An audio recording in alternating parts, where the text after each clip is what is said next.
Ya, guaya. Tiene que salirlo bien, mira, weón. Chala, me ha hablado, weón.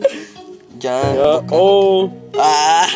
Me acuerdo el primer beso que tú y yo nos dimos, todos los momentos lindos que juntos los dos vivimos, del día en que nos juntamos, cuando nos conocimos y haciéndote el amor, frente a frente nos dijimos que esto para siempre nunca se acabaría, que el sentimiento que hay nunca se extinguiría, que era lo más bonito, lo que por ti sentía y por la eternidad nuestro amor perduraría, pero todo cambió, creo que no sientes lo mismo, que nuestro historia de amor cayó por el abismo, terremoto, pasión, que ahora es solo un sismo y me dejaste solo como un niño con autismo, qué pena.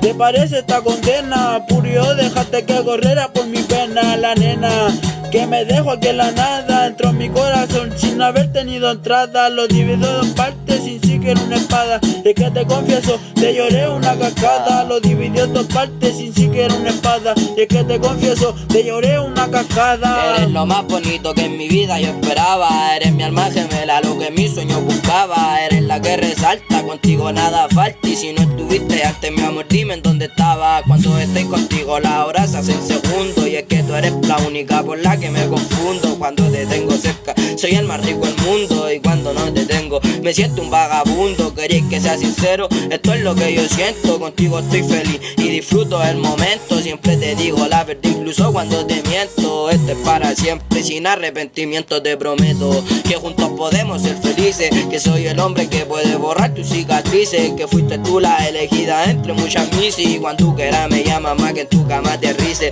para que estemos juntos disfrutando la vida, para entregarte mi amor y ternura sin medida, nada de hacerte daño, nada de construirte una herida, y para los pelos yo que lo tengo el insecticida, decida, y vayámonos en un viaje, nos vamos pa' Venecia, usted disfrute del paisaje, no hay tiempo para empacar ni para hacer el equipaje, usted tranquila que allá yo le enseño el lenguaje, estoy con mi compasea, declarando mi amor, eres la única que mi vida la pinta de color, y es que me encantan tus besos, me encanta ese sabor, por ti me meto a la iglesia y por ti me hago bastón.